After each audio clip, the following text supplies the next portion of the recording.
Hey guys, welcome to SCP Foundation, Confidential Crisis Tabletop Game. We are so excited to show you guys what is in the box and some quick gameplay in the video. Let's start. We have laid out all the items for you guys if you've seen our trailer. In this game, someone had breached the security system in one of the SCP Foundation site spaces. Your goal is to contain or defeat those powerful SCPs using all the resources you have. But first, we've listed some information for you guys. There will be over 264 cards, which includes over 30 types of SCP and other card decks, 1 XL monster, 9 regular monsters, and over 20 Class D/MTF soldiers, 50 map tiles, and 6 building miniatures, 6 player boards with different classes. Also, there will be 7 types of tokens, 6 dices, and 1 rulebook. Miniatures. To battle against all these powerful SCPs, you'll need a lot of soldiers, tons of them. So, we have prepared over 20 pieces of MTF and Class D soldiers for you guys. The size will be approximately 20 to 25 millimeters each. And now we have our Scarlet King miniature, which is gigantic and a lot of fun to play with. The size will be approximately 110 millimeters.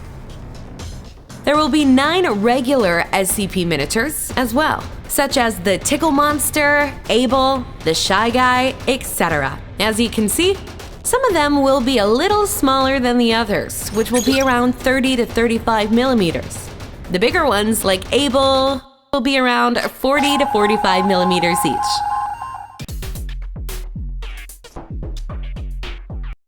Map tiles.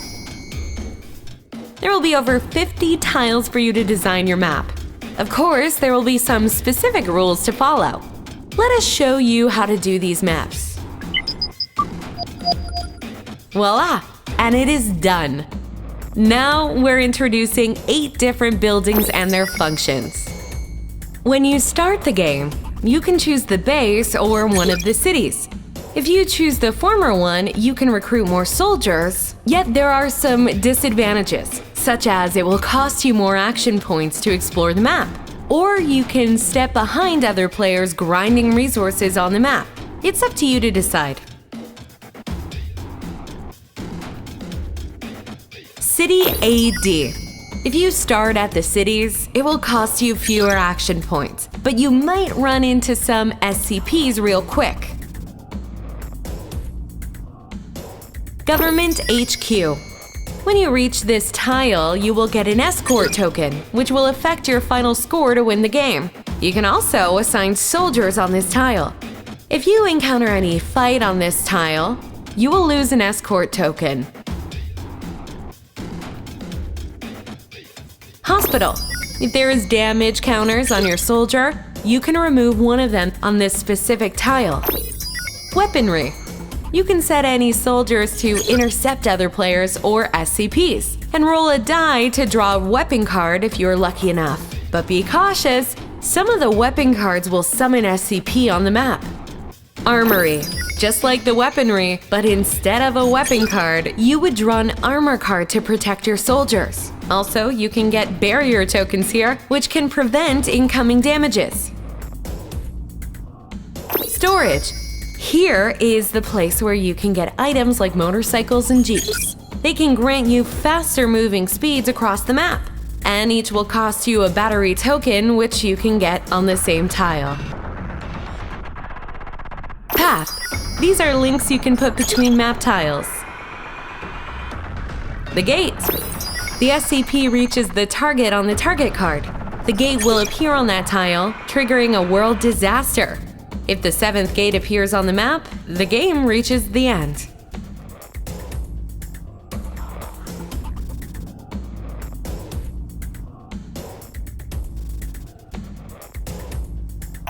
Card decks.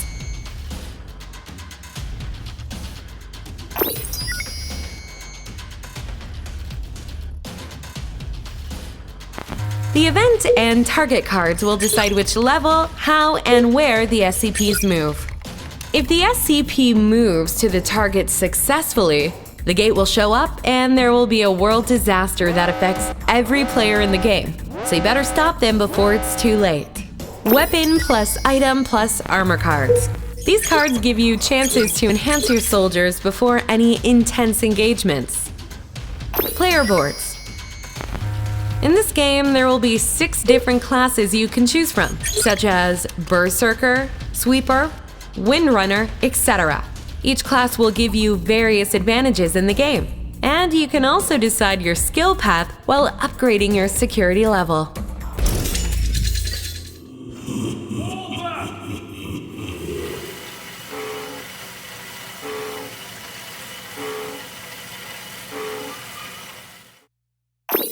Identity cards. There will be 4 types of identities, 8 cards in total. If you know the SCP universe well, you must have heard of O5, the highest authority in the SCP Foundation. If you get this card, the way to win is to contain 7 SCPs, then all the O5 members will win the game. As a researcher, you have to complete some random tasks to win the game. For example, to contain the same type of SCPs. Funatic.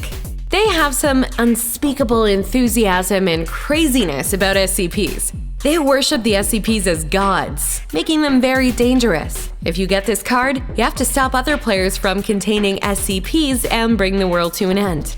The funniest identity should be the last one, the Betrayer. They will appear as O5, but they were the ones who are secretly working with the Serpent's Hand. Remember the security breach? That's what you're doing if you get this card. To win the game, you have to summon the 7th gate on the map.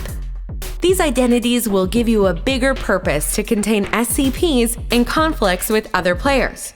So, are you ready to save the world, destroy the world, or deceive your opponents? Security cards. There are old-fashioned items to put in the game. We have seen so many SCP security cards out there, so we decided to make our own version for you guys. We redesigned and recreated the whole card, and you can put your name and your favorite class at the back of it if you become one of the actual members of the SCP Foundation. Gameplay. Let's talk about the gameplay. This part is a little bit complicated than the previous ones. First, we will explain all the phases in the game. O5's phase. In this phase, we have actions like containing SCPs, recruiting soldiers, gathering resources, and completing tasks on event cards. SCP phase. In this phase, the SCPs attack the players and destroy the targets based on the target cards. And after all these phases, the starting player has to roll an 8-sided die to see whether new SCPs will appear on the map. Rolled 1 to 4 will appear on City AD. Rolled 5 will appear on the tile chosen by the starting player. Rolled 6 will appear on the starting player's tile. Rolled 7 to 8, no SCP appears or re-rolled bases on the terms. So now our starting player rolled a 5, and he decided to put the SCP right in front of him, which is a preparation step for his planned containment. SCP encounters. You have to defeat the SCPs before you can contain them. An attack on the SCPs will cost you 1 action point, and you have to tap your soldiers, indicating their attack modes. The damage dealt is equal to the combined ATK of the card played and the standby personnel on the tile. It seems that our player has defeated the SCP.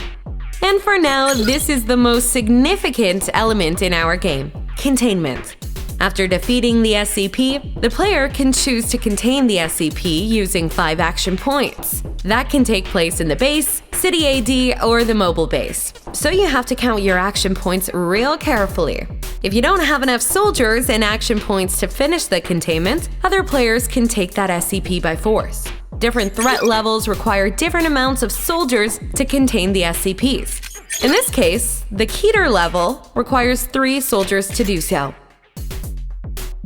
If you succeed in the containment, you can use their contained effect against other players, or SCPs. It gives you more edges in the game. And let me tell you a secret, some SCP can even be used as a weapon card as well. If you fail to contain or an SCP reaches its target, they would move to the World Disaster Board.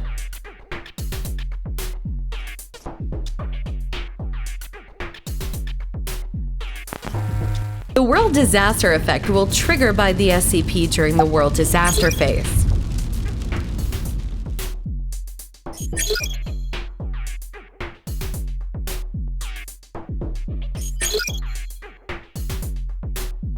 So that's the core gameplay of our game. And this gameplay demo only scratches the surface of our game. There are many more, like events cards that force you to engage with other players or confuse your real identity, sundry weapon and armor cards, and interactions between various SCPs. It will take days and nights to tell all the possibilities and how complex the game is. You have to play it through by yourself with friends and family. So, now it's your turn to face SCP.